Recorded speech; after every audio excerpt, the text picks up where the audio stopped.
Hello, everybody. This is Mike Tedesco of Wrestleview.com. Hope you're all doing well and having a good night. It's good to be back here, post-Raw number 83. My goodness. We took a little break last week for Memorial Day. Just what the heck. We wanted to go down the shore, and, since we're teachers doing the distance learning thing, it doesn't matter where you are. You can distance learn from literally anywhere, or distance teach in our case. So that's kind of nice. So we took a little break. We went down the shore. Weather was okay, but, at least we got out of the house, which is so key, so important right now. Saying hello to everybody in the chat room. Thank you all for patiently waiting. We had a couple of issues heading into the show. So got them all straightened out. Hopefully you can all hear me pretty well. And Victoria will be around momentarily. The baby, she's not a tech issue. She's just, she's just a baby. She didn't mean to wake up like right before our show started, but she did. And so now Victoria's dealing with that, and she will be back with that momentarily. In the meantime, let me say hello to everybody in the chat room. So, looks like we got a lively bunch in here. We have Mushroom Walls. Hello, King Tedesco and Peeps. Hello. Michael Ryan, the Jersey Shore. Yes, it was the Jersey Shore, but we have a house in Wildwood, so it's really, really down the shore. It's almost in Delaware, pretty much. Quentin Walters. Hi, Mike and Victoria. Bye, Mike and Victoria. Recap over. Yeah, it's pretty much. Billy Hefner. Uncle Billy in the chat room. Chris Elgie. It's forgiven. Thank you. Nafisa Dot. Our buddy Nafisa Dot in the chat room. Oh, Sweet Lou. Wee! Giving a wee, but that's the wrong show. That's Doug's show. That's a little bit of gimmick infringement, but that's okay. We can live with that. Mr. V. My buddy Mr. V in the chat room. Great guy, great dude. Got to get a show with Mr. V going on pretty soon. I think you'll be very happy with the output of what we're planning on. We got Andrew Elder in the chat room. I think I didn't say hello to Andrew yet, but if I did anyway, I'll say hello again. Hello, Andrew. Jerome Weiland, our dear friend, my co-host of Wrestleview News in the chat room tonight. Jerome, hello. And let's see, am I missing anybody else right now? I don't think I am. And if I have, just please correct me on the atrocity of leaving you out. Michael Ryan, yes, the Jersey Shore references, Jim Tan laundry. No, I'm not a laundry dude. Not a laundry dude. That's Victoria always handles all that stuff, and I'm not. Obviously, Jim's out of the question. I'm working on my dad bod right now, so. Nafis, Mike, you'll be happy to know that I've stopped watching WWE and will only rely on you and Wrestleview to keep up to date. That is a great move. Great move. Nafis, I should show up on post-Raw one day without watching Raw. I wish I could do the same. I wish I could. That would be very, very nice. That'd be very nice. All right, well, we have an interesting show planned for you tonight. Whoa. There's Victoria. She's back. You can hear the microphone slamming. Sorry. It's all right. Here she is, everybody. Can you see me okay? Victoria. Yes, I can see you just fine. There she is. Aren't you going to say everyone. hello? No, I'm sorry. I had to turn on my cameras.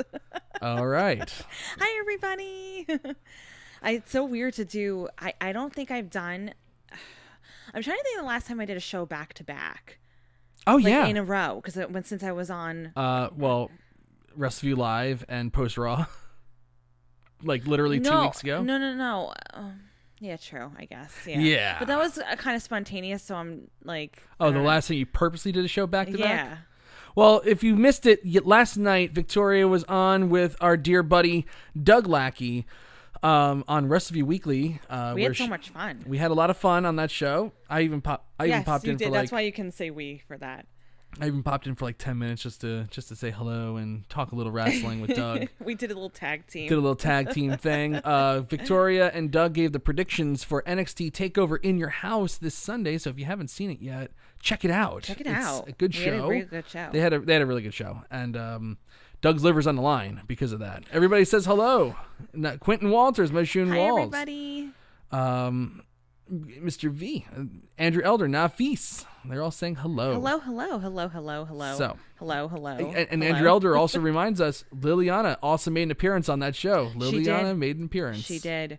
And the chat was very lively last night because they were saying, oh, goodness gracious, good luck. Liliana's first words are not going to be great. Yeah.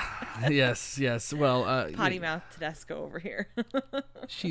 She'll be okay. I think we'll make it through. We'll be like, you can't say that stuff in school, sweetheart, but at home it's okay. Corey Howell in the chat room. Hello, Queen Victoria, and the best recapper ever. Hello. Thank you, sir. I appreciate that. Thank you very much, Corey. All right, so if you're just checking this out for the first time, please hit the subscribe button, like the video, and if you are just watching the video and you watch our show all the time, just like the video anyway. I like having lots of just like I like having lots of likes on the video. Give a lot of likes. Always subscribe, makes me happy. like, do your thing. So, okay, Michael Ryan. Okay, so we'll start off with this question, then I'll get into what we're going to actually do tonight, because this is a good question. Michael Ryan's been killing it in the chats. He has been, yes.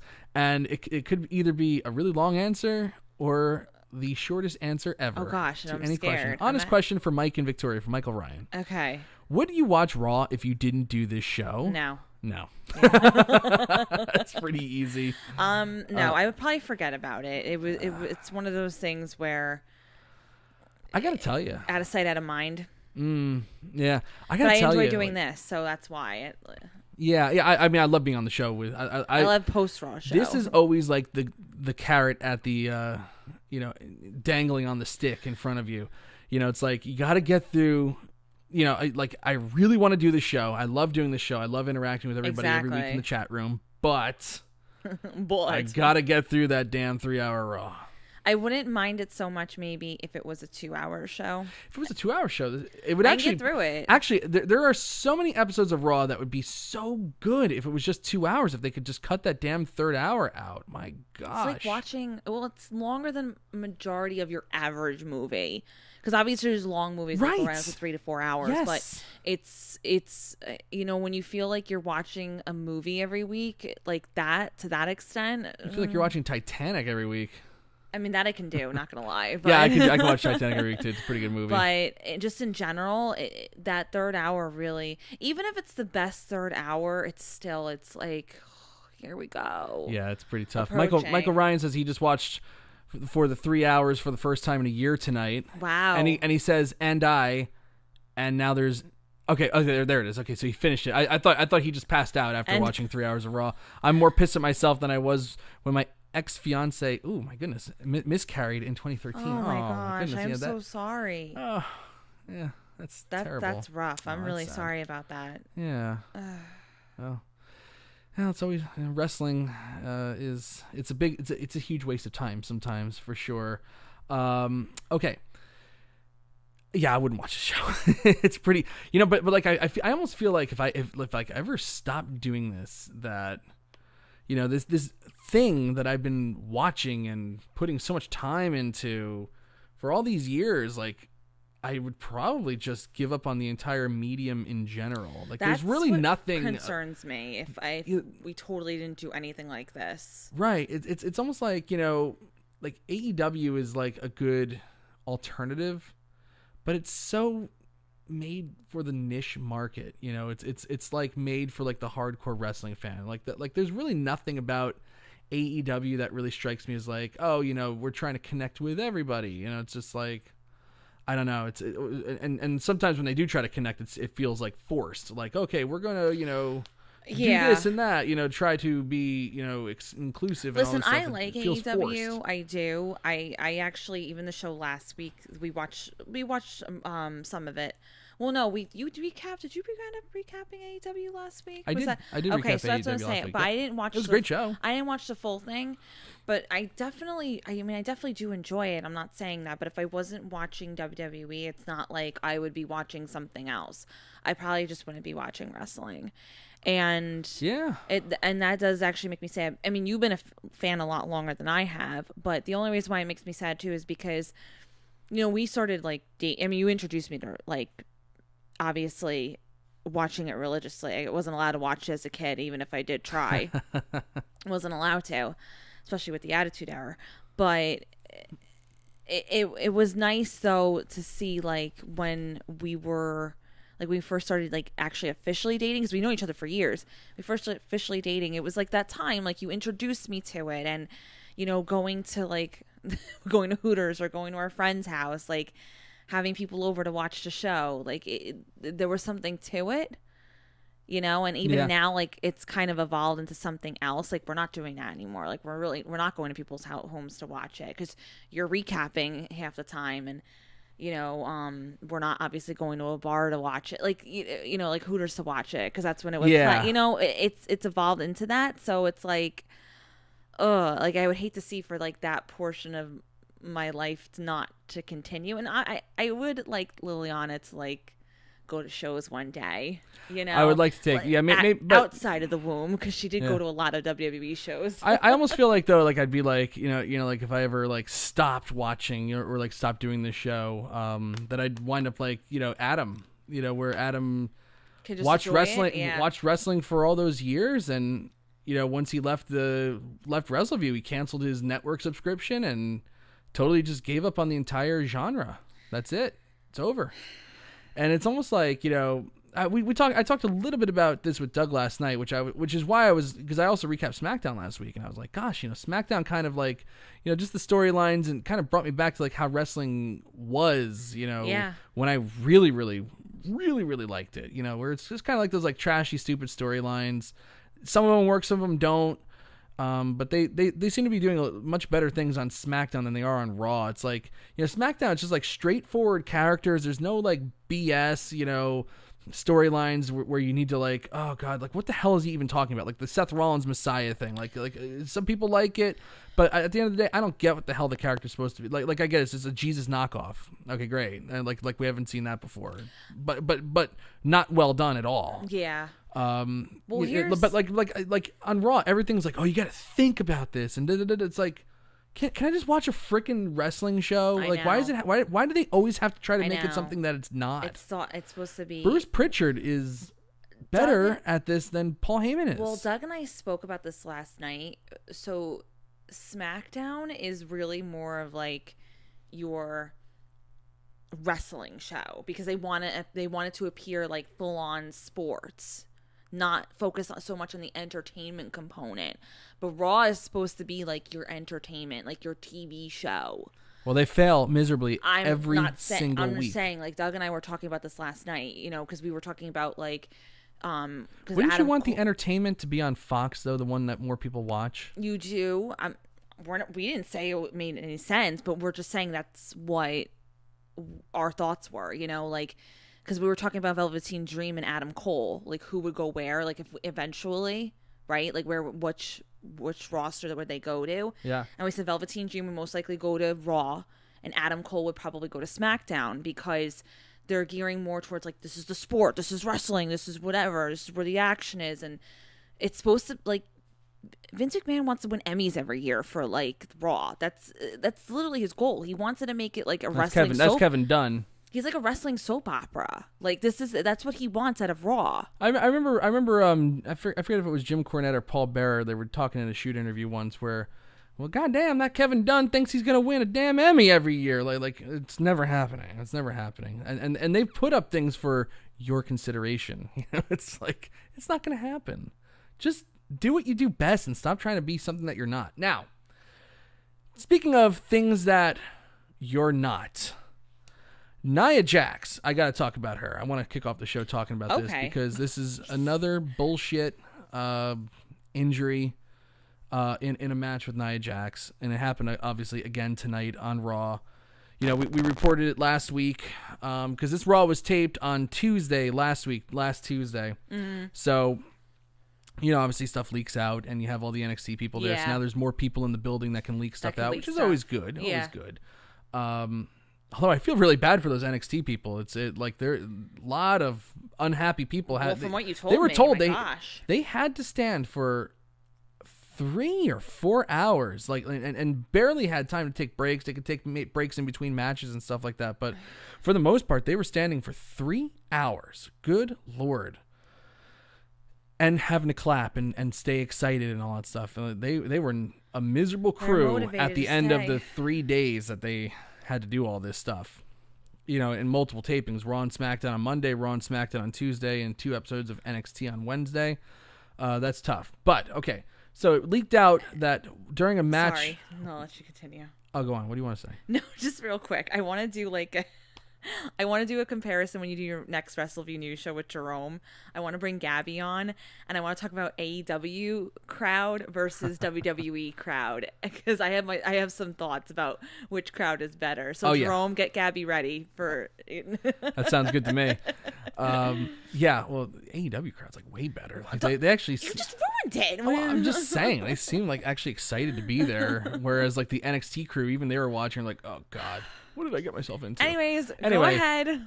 So it leaked out that during a match against Kairi Sane, a frequent target of Nia Jax's botches, she threw her into the steel steps. And while a lot of people said that they don't blame her for what happened, and I mean, you can even see the footage, she pulls Kairi Sane out of the ring, and Kairi doesn't have her feet under her yet. She's stumbling all over, and then Nia Jax just takes her and woman handles her head first into the steel steps, busts her wide open, cuts the scalp.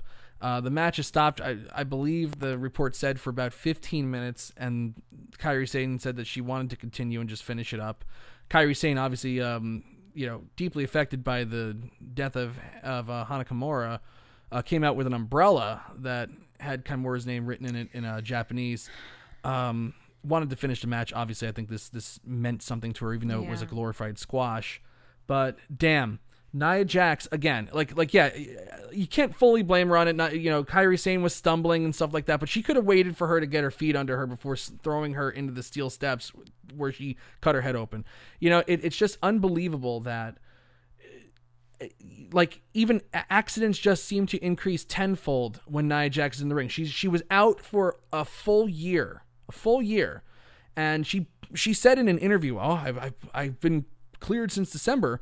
Well, there wasn't a friggin' pandemic going on from December to February where everybody was on a stay-at-home order. Like, it was, COVID definitely existed, but it wasn't like as prevalent as it is now. Could she have been training in the Performance Center to freaking, kind of tighten up her work, sharpen up a little bit here? I mean, they just banned Seth Rollins' one of his signature moves, the buckle bomb. And yes, Rollins injured people beforehand with the buckle bomb accidentally. Obviously, infamously, it happened to Sting at Night of Champions in 2015, where, Sting's spinal stenosis kind of finally caught up to him on a buckle bomb. Right. Where Sting, it was a scary moment. Sting looked like he couldn't get his legs under him. He lost all feeling for a few moments. That was scary. A buckle bomb, it really wasn't a buckle bomb, but it was that release power bomb into the dasher boards on Finn Balor, tore his shoulder up in 2016. All accidents. I get it.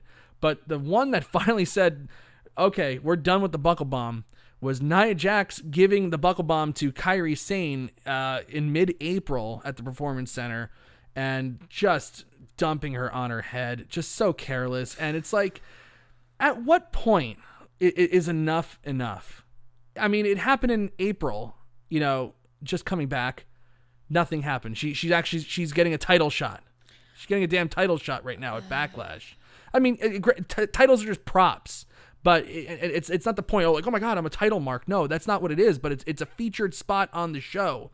This, at the end of the day, it's wrestling and wrestling for from how it was when I was a kid. I mean, you watch like Wrestling with Shadows. It's changed so much. It's like of how people feel about it. All right, so Victoria's gonna go and deal with Liliana again. It's changed so much from how it was, where it's like, oh my God, I can't lose in Canada. I just can't possibly do that, and leading to a screw job finish. It's not like that anymore. It's just a show, and I get it. Like in Hollywood, you do a movie, a stunt person, they get hurt, but really, usually it's just accidents, and it's rarely another stunt person hurting the other. Not like what happened to the days of the worker that prided themselves in not hurting the person that they're in the ring with. I'm not even going to say opponent, because that's not what they are. They're just performers, two performers in the ring doing their thing. Yes, there's been careless wrestlers in the past. They usually don't succeed. They usually go away. I remember Kevin Thorne, for example, in ECW, just almost dropped some jobber on his head, and they said, you know what, that's it. This guy's push is over. It's done.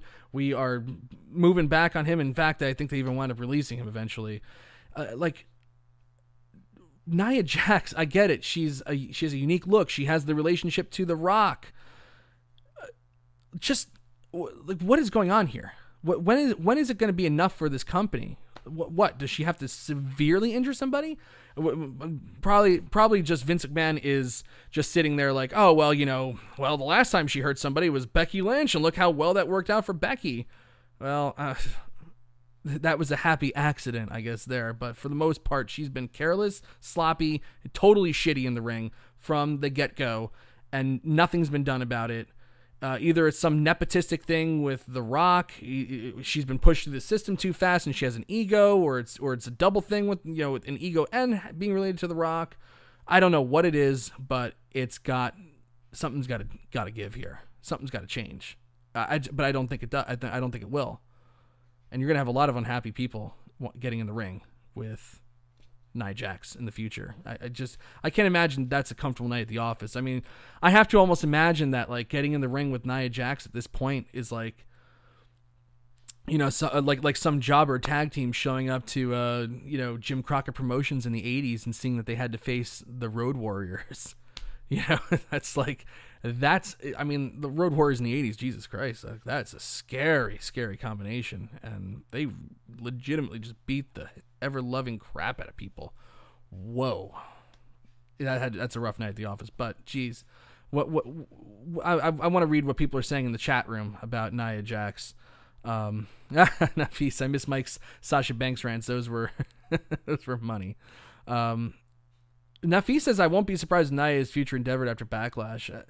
I kind of feel that way. I mean, like I can't imagine they would though. It's like they just don't seem to care.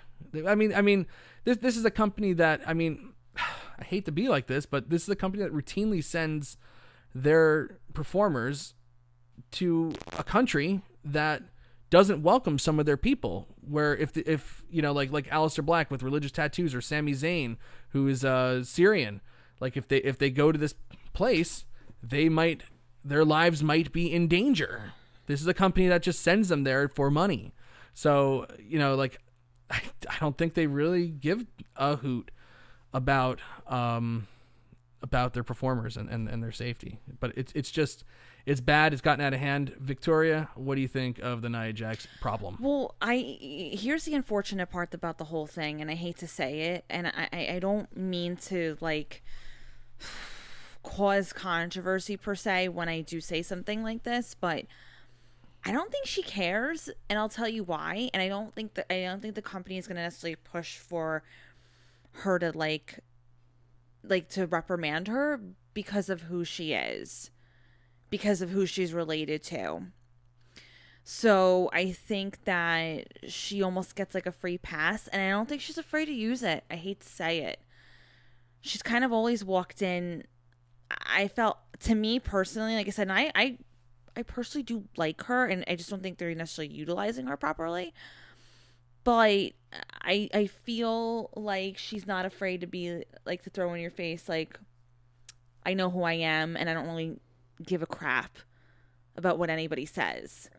Because I feel like with her, and this is just my personal opinion, let's say somebody said it to her like super nice, like they didn't even like reprimand her, they're like, listen, we really have to talk though, because this is the upteen time that you've injured somebody, right? Right. I think for her, she would be one of those like, me, you're getting on me, you're hating on me, you're doing on me. Like, even you could tell, like, even like she's the type of individual who looks at her social media and is just like so perpetually offended. So I think she uses that to her advantage in the sense of who she is, who she's related to, and what have you. And I think she walks around there like her shit don't stink. And that's that. And I don't think that's changing. And I don't think the company will push for, I think if it were maybe another individual, think about this. Sasha Banks, for example, too. Okay? she's also been very known to be reckless in the ring. With herself, not with anybody else. With herself, no, she's injured other people. We can't say that. That's true. She but most of the time, she does things that just hurts her. But she still has deeply jeopardized other individuals and their situations as well.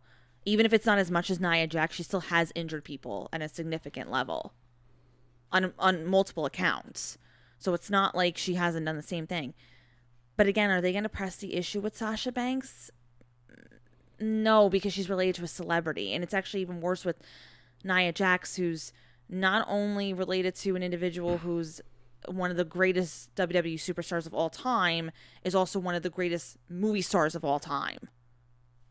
Yeah. That's that. They're not gonna be, and she'll use it. She's not the type of person who's like, no. Like, I don't want to be associated with that. No, she knows how to utilize that, and the company will not push for any we're not reprimand. I think you're right though about like the Nia Jax like attitude issue. You know, like she has an attitude. She definitely does. I mean, you can tell it on social media. It's not an act. It's not an act, and it's very similar to the Sasha Banks thing, where Sasha Banks just has an absolutely awful attitude, far beyond just not signing autographs for fans. You know, we talked about it forever, about how Sasha Banks sucked on Raw, especially before her little hiatus that she took because she was all upset that people were on her about injuring Paige and ending her career. Right. You know, like every time she would lose a match, she came out like, like, you know, like what, like whatever, just no, like just total baby. Something's got to happen here. I don't think nothing will happen though, because I don't think so either. Only because even again, I'm going to mention Total Divas, and there's a lot on that show that I don't think necessarily obviously is truthful, but there was a segment on there, like portion of the story was the fact that Nia Jax just hated Carmella for literally no reason. And she even told her that she hated her for no reason. Yeah, I mean that could be like a storyline. It could be a storyline, but I could see her hazing people. I could see that. But I don't want to comment. I don't want to comment on her character in general. I'm not commenting on her character, but what I'm saying is that this pertains to this situation. And again, I'll explain why. She didn't like her because she's like, you don't work hard enough. You don't whatever. You don't like. It's like that's a gag. It's like, that's got to be like a rib. But it's like who are you to say that to somebody who? That's got to be a rib. Somebody probably wrote for her like, oh, you don't work hard enough, knowing that Nia Jax is literally the one that doesn't work hard enough. Right. It just, and she literally said, I don't know why I don't like you. I just don't like you. But I totally see that being her personality. I don't think she's that great of an actress where she could just like turn it on and off like that. I think there's some hint of what she was doing with her. I don't think they have a roster of very good actors at all. I think most of like what you see is kind of what you get. I'm just saying, like, as far as like the women are concerned too, like, I mean, Charlotte Flair, very believable as like, whoa, you know what I mean, as being this heel or whatever. Yeah. But I'm saying like Nia Jax, like, you know how you could tell it's actually that she's not a very good actress when they were doing this whole like anti-bullying thing with her. Wasn't really working out. Right. Just not believable because I don't think she even believed it herself. Yeah. I'm just saying nothing will be done about it because of who she is. That bottom line. Yeah. It won't. It needs to be addressed. No one's going to stand up to her. Probably not. You know, and like Mr. V says, she's about 1 degree away from being like Big Show smoking a cigarette in the middle of a match like in WCW.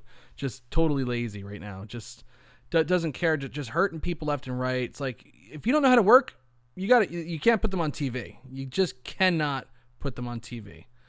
And that's all it comes down to. At the end of the day, these are, you know, performers. Wish it was different. It's not a sport. Ugh, God almighty. So somebody else said something to me earlier tonight on Twitter. I think it was Nick Ray, actually, who's done podcasting on Wrestleview before. He says, I love the idea of having Nia Jax around, someone who looks different and represents a portion of women who don't get representation. I agree with that. In large women, yeah. But holy Christ, she has never gotten out of the block since day one. She got rushed through Ring of Honor. She got rushed through NXT, and has just been falling upwards since. Yeah. There's a lot of truth to that. There's a lot of truth. He has a very good point because, again, I actually, like I said, I enjoy her. I do. I like the whole mean girl thing, you know, in the sense of she looks like this dominant person. Right. But just don't be reckless.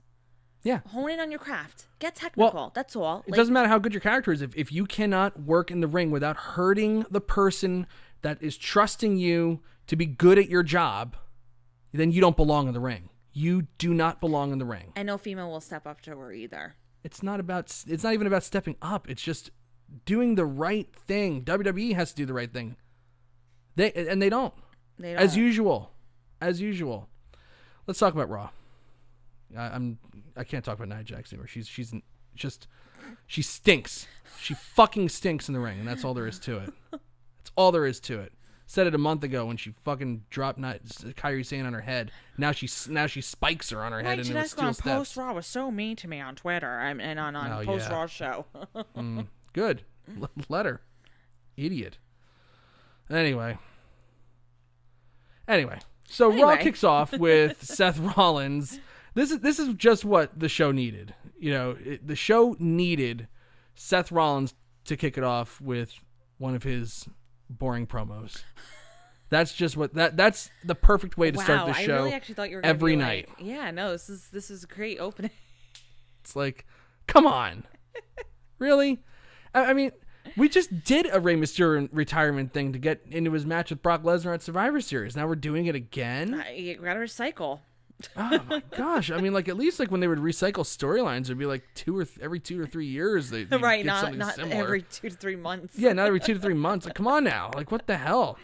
Next retirement party will be SummerSlam. Rey Mysterio, because he wears a mask and you don't see his face, and he's in great shape. It's not like I'd never look at Rey Mysterio and go, that guy is close to 50. No way. That guy's close to 50. I don't look at him as like, oh, that's a tired man in the ring. The way he moves, the look, the shape that he's in, to me it's like, oh wow, how long has Rey Mysterio been wrestling? Like I know how long he's been wrestling for, but it's like you don't even think about it. It's not an issue that he's been wrestling for 30 years. Because he doesn't move like it, he doesn't act like it.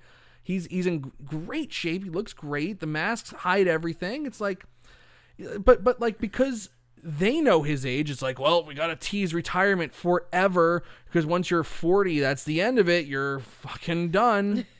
In WWE, you are. The one thing I can say about AEW is they utilize older talent wonderfully. I mean, Jake Roberts and Arn Anderson having career renaissances in their mid-60s in AEW. You kidding me? I forgot what I was going to say now, but Rey Mysterio is like leap years beyond other people. Like you said, you would never even imagine that he is older. And he's not like that old. I mean, there's such like a stigma about like, oh, this is what I was going to say. Okay. The "you still got it" chants? Ugh. Like, I hate those. But he's type of like Rey Mysterio. It's like, yeah, no, you do still have it. Like, he never lost it. That's exactly, you never lost it. Like, oh my goodness, it's like.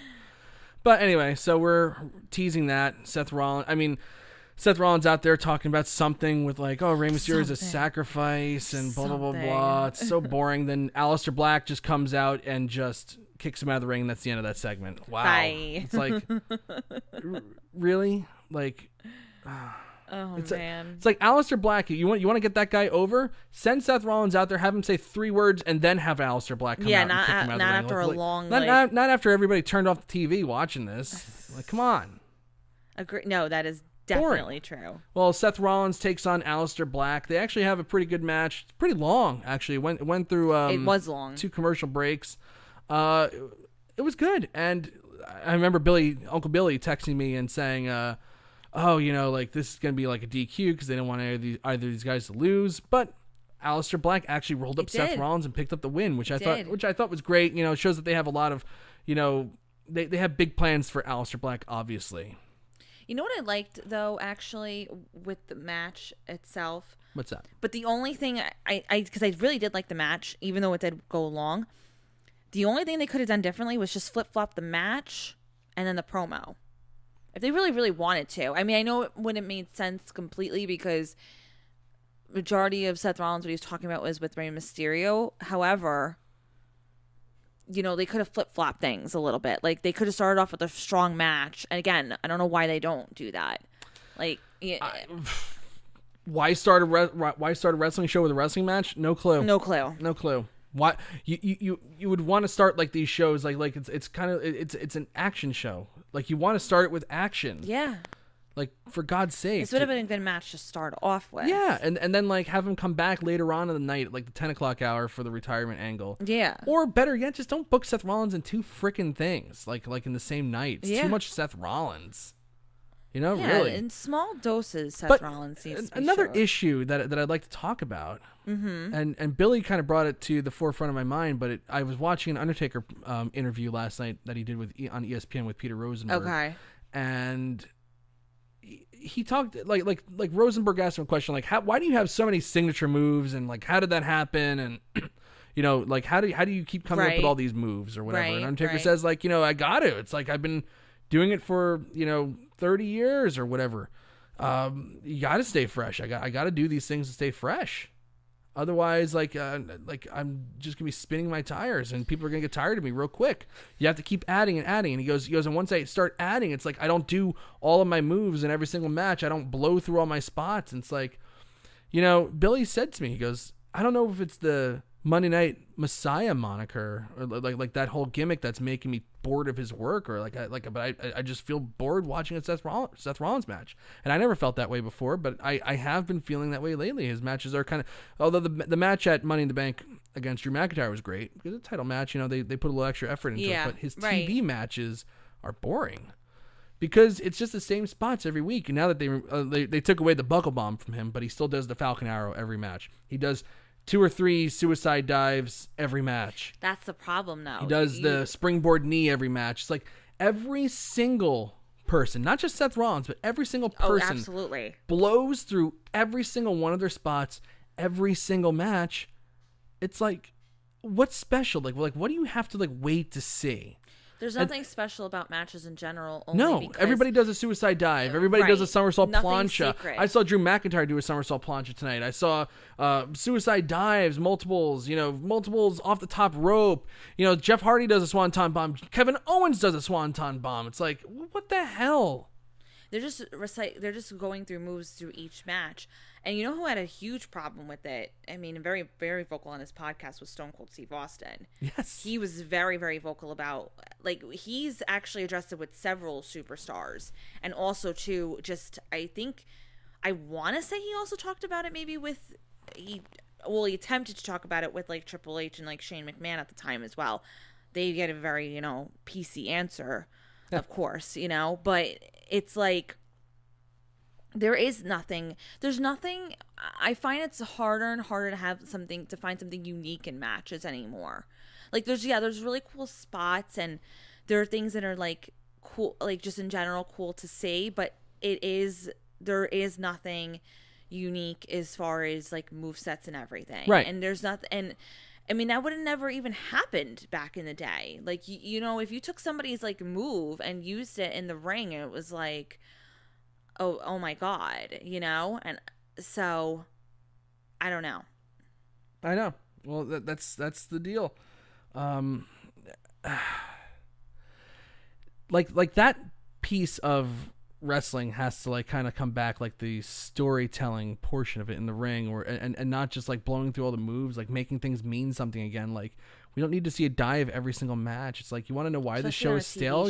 You want to know why the show is stale. You're seeing the same moves in every single match multiple times a night, weekly, from the same people. Yeah, because it's not even it's just they do certain moves for TV shows and then they don't do certain moves for pay-per-views, but it's no, there's really nothing distinguishing between a pay-per-view and an episode of Raw in terms of match quality, right, with different moves. I love when a guy goes for a suicide dive and then the person forearms him before he can hit the move, because we don't need to see it every single time. Make the audience wait for something and have it pay off later on. Have they ever heard of anticipation? Seriously. It's everybody forgot how to work. It's the athletes have gotten better, but the in-ring psychology has gotten worse. Isn't it amazing? And it's they could have longer careers and better careers if they just didn't blow all their moves every single match. Really. But what can you do? That's the nature of it. That's the world now. It is. So Alistair Black beats Seth Rollins, immediately gets double teamed by Murphy and Austin Theory. Humberto Carrillo also was down there, so he got a stomp, and then Rollins gave Alistair Black the stomp. So I'm guessing it's not going to be Rollins and Mysterio at Backlash. It'll probably be Rollins and Mysterio at Extreme Rules, and probably a blow-off match at SummerSlam. That'd be really great. I think but I have a feeling that at Backlash it's going to be Rollins versus Alistair Black, which is fine. That'd be great. Which is totally fine. I don't need to have.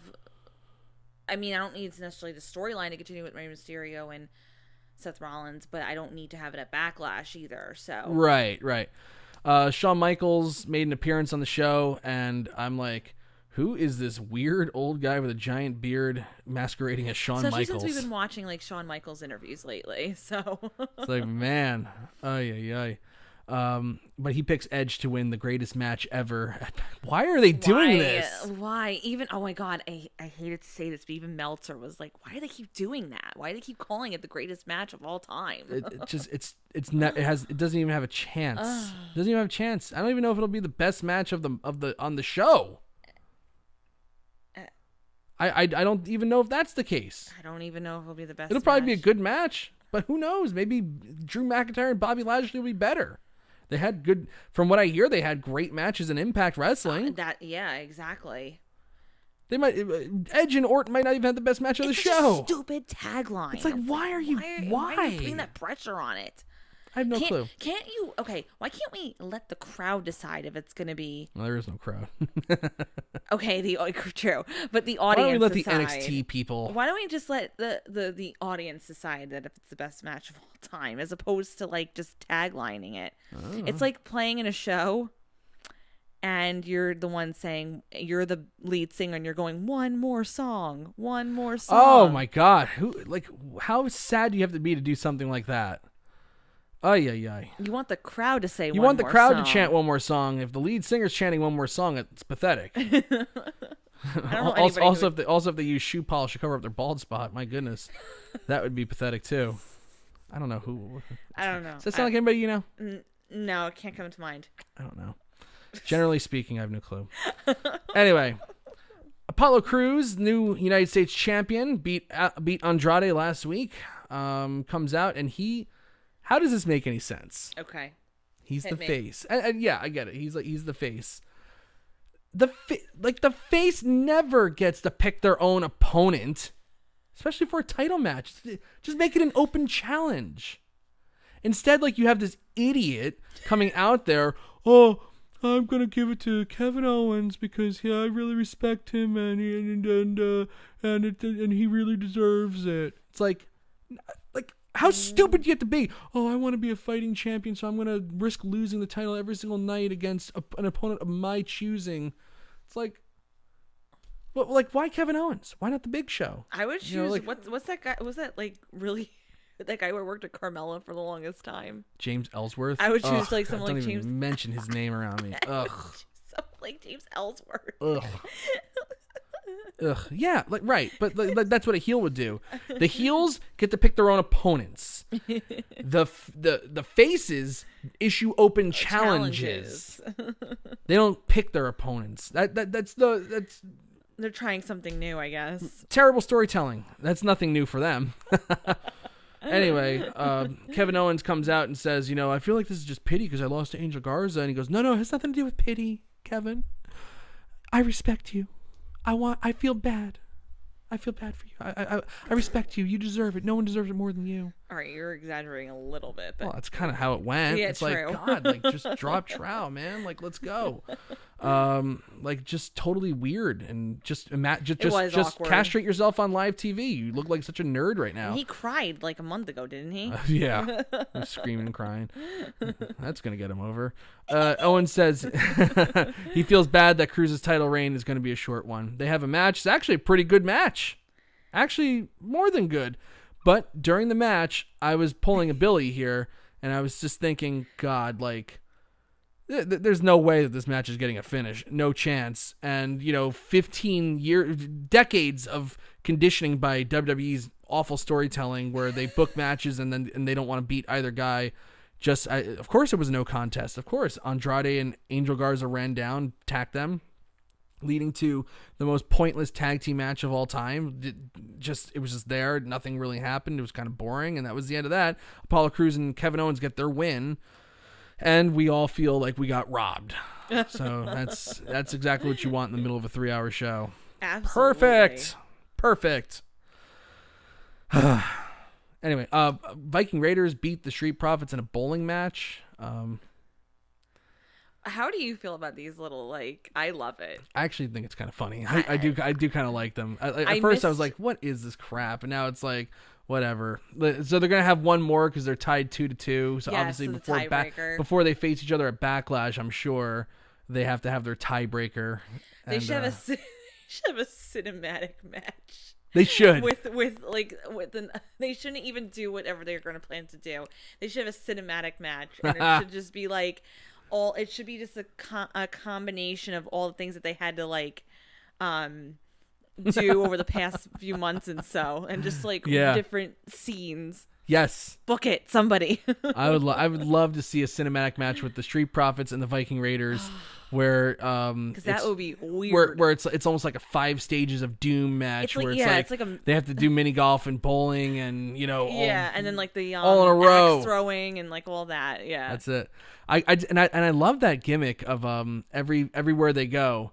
There's always some female authority figure that just looks at Ivar and he's like, and she's like, you're cute. And then she looks at Eric and she goes, you, not so much. And he's like, that's pretty funny. I mean, it's I missed a comedic type thing, especially I kind of like to see the Viking Raiders and showing a lot of range here, and the Street Profits have a tag team that's as equally as funny as they are. The Street Profits, they're so good. They're just so oozing good. Charisma. I know. They are such a breath of fresh air on this show. This is why I would love to see them wrestle more because they're actually pretty damn good at that as well. That's why they need a cinematic match, because they can wrestle, but they also can entertain us with something really funny. Right. So, anyway, Jesus, this match sucked so bad. Billie Kay of the Iconics versus Nikki Cross. Is this the match you fell asleep during? Yes. Okay. It was shit. Yeah. It was total and complete shit. So I couldn't remember. I nodded off, and then I had to rewind and watch it again, and I was like, all right. It's horrible. It sucked. It was... Billie Kay is... you talk about somebody who's not good in the ring. I take back everything I just said about Nia Jax.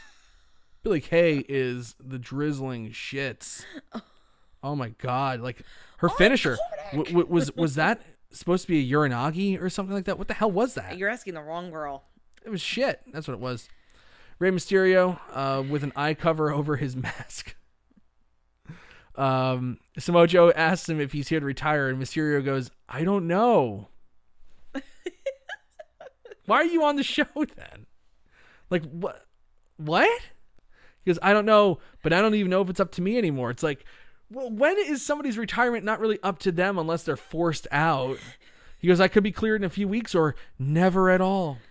Oh, man, Mysterio. And then he goes, but I didn't sacrifice myself. It's like, no shit, you didn't sacrifice yourself. No one thinks you sacrificed yourself. That's idiot. It's stupid. Then he just goes, damn you, Seth Rollins. And Dominic walks up, and he's sitting with his dad, says something needs to be done about Seth Rollins. Mysterio says he's a man of forgiveness, but he'll never forgive Rollins for what he did to him and his family. His wife had to watch her husband with blood on his face, and Aaliyah, his daughter, and Dominic. Sad. Very sad. Very tragic. Yeah. I mean, even though he's been getting his ass kicked for most of his career, this was different. But this is the one that drove him. Right? This did it. This did it. This is the one. This was the one. So Mysterio walks off, and Dominic is left there, and he looks into the camera and he goes, well, kind of in the camera. He kind of looked like off to the side, but I guess where he thought the camera was, I don't know. Anyway, he sort of looks into the camera and goes, Seth Rollins, you're a man of scripture. An eye for an eye. I really feel like Dominic is actually going to get a match against Seth Rollins at some point.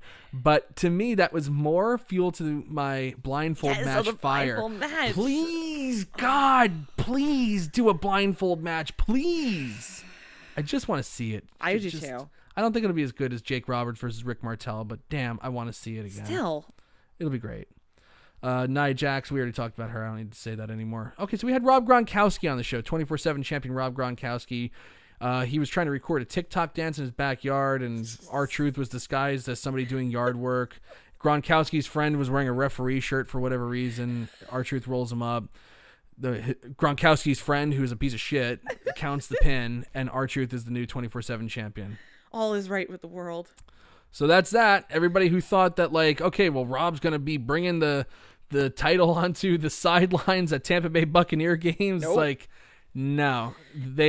I'm sure the Buccaneers wanted to get this piece of shit thing taken care of as soon as possible. They're like, you are getting rid of that. You're done with this shit. But you know this what? distraction is over. But you know what? It's back. It's back where it rightfully belongs with R-Truth. R-Truth, the title was made for him. Yes. And R-Truth, when R-Truth retires, he should retire as a 24/7 champion. Absolutely. Absolutely. Great stuff.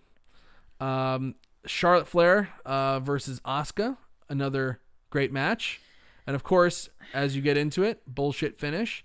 Charlotte Flair wins by countout after Nia Jax distracts Asuka because she was wearing her mask. There was an essential theme of the night where it was like good match, shitty finishes type thing, and then yeah, pretty much. I don't know. But it was a good match up until the end. Yes, yeah, it kind of was. It really wasn't bad at all. I really liked it. I mean, they were going hard at each other. Charlotte Flair had a busted lip. I mean, they're great. I mean, this is a WrestleMania rematch. This is WrestleMania 34 right here. And we got it on this Raw. But just the entire time I was watching, I knew it was going to be like a cheap ass finish. You just knew it. You just had the feeling. Because I know wrestling, and I know, well, better yet, I know WWE style of wrestling. We are on to you. We're on to you. So they keep pushing this thing. Obviously, Lana's going to be getting involved in the Bobby Lashley Drew McIntyre match at Backlash. She's not okay. She looks, like I don't know. There's something. Something seems off. She hasn't seemed the same since Rusev got released. No, I'm sure. I kind of feel bad for her in that sense. I feel very bad for the both of them. This It's got to be awkward. It's got to be so awkward. I feel very, very badly. I obviously like Bobby Lashley with MVP. I think that's a great, great thing. Yeah. But where does Lana go after this, though?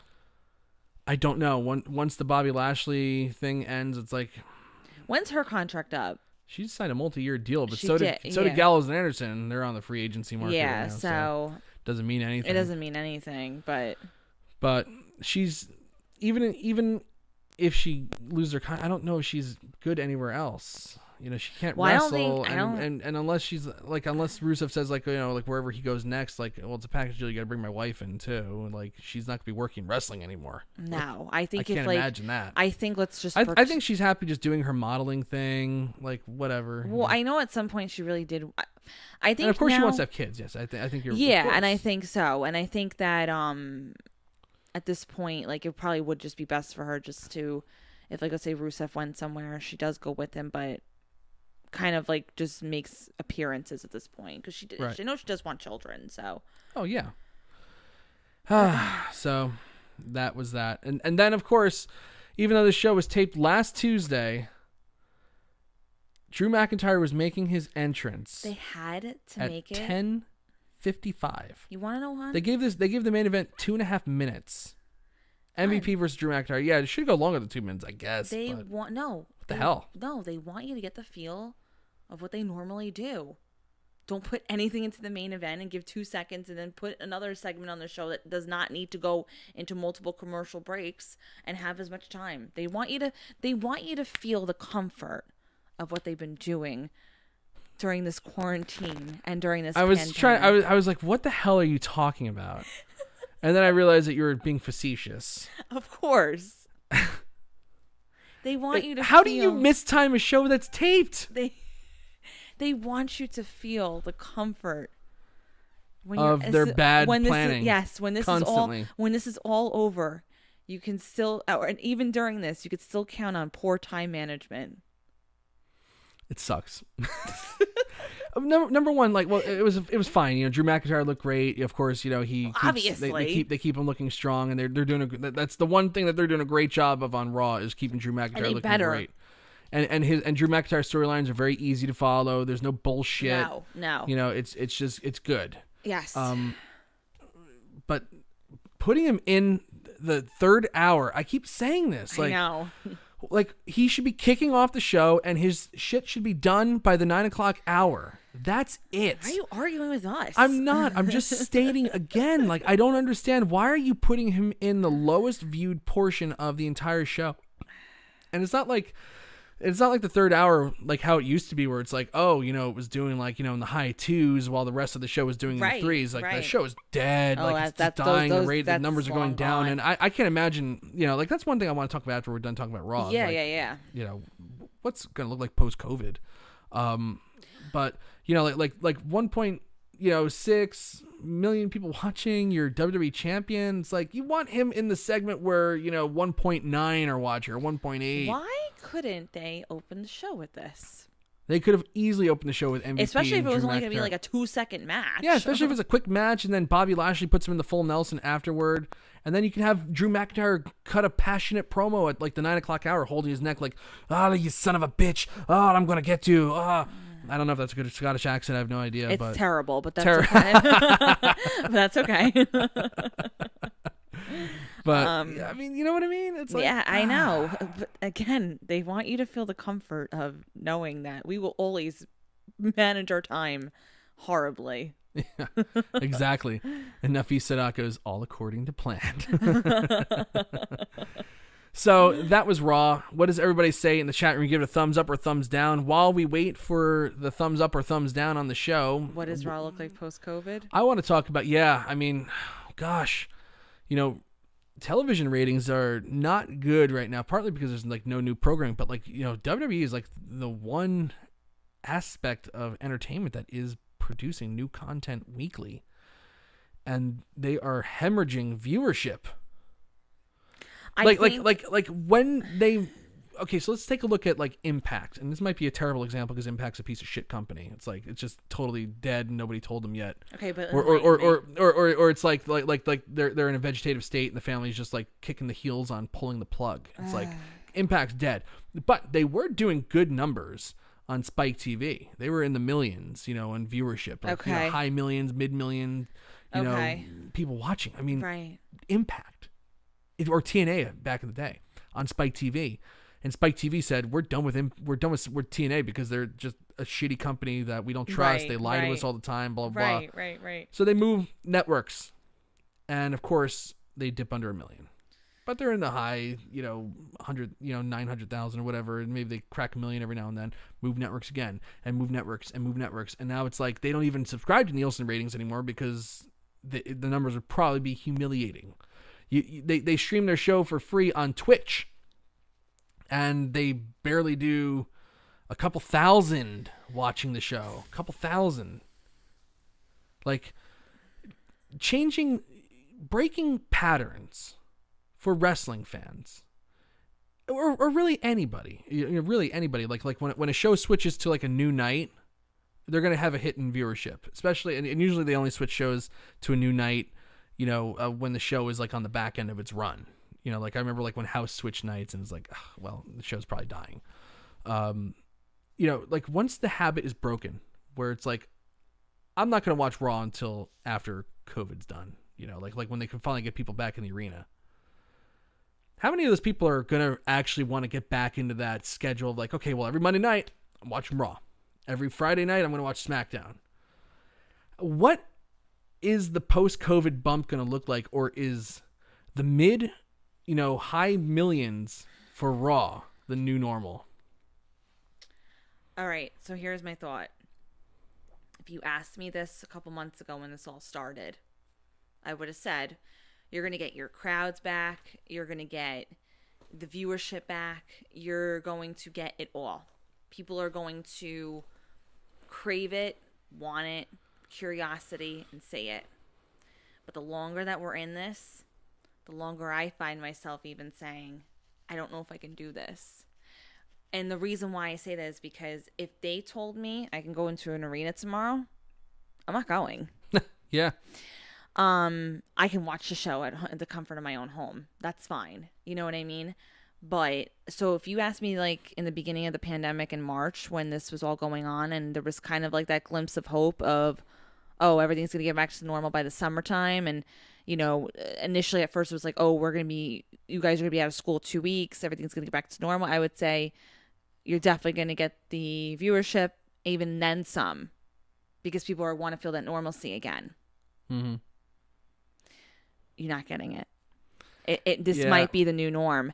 And the reason why, like, what I think might happen is you might get like that first night where there's a crowd, right? You might get like, again, The curiosity bump. factor. You might get like, maybe like even 2 or 3 weeks, but then once they start seeing like, oh, it's the same shit show that I've been watching for a long time, and you know what, my life was better without watching it. Absolutely. That's what I feel now, because the longer that we're in this, and then even, I'm not even saying just even viewership at home, you're not getting crowds like that.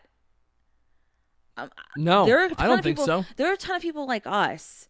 There are some people who are like, yeah, you tell me I can go in an arena tomorrow, they're going to go into an arena, and that's fine. That's their choice. Patriots. But if you tell me, like, I can go into an arena tomorrow, I'm not stepping foot into an arena for at least another 2 years. And that's just me personally.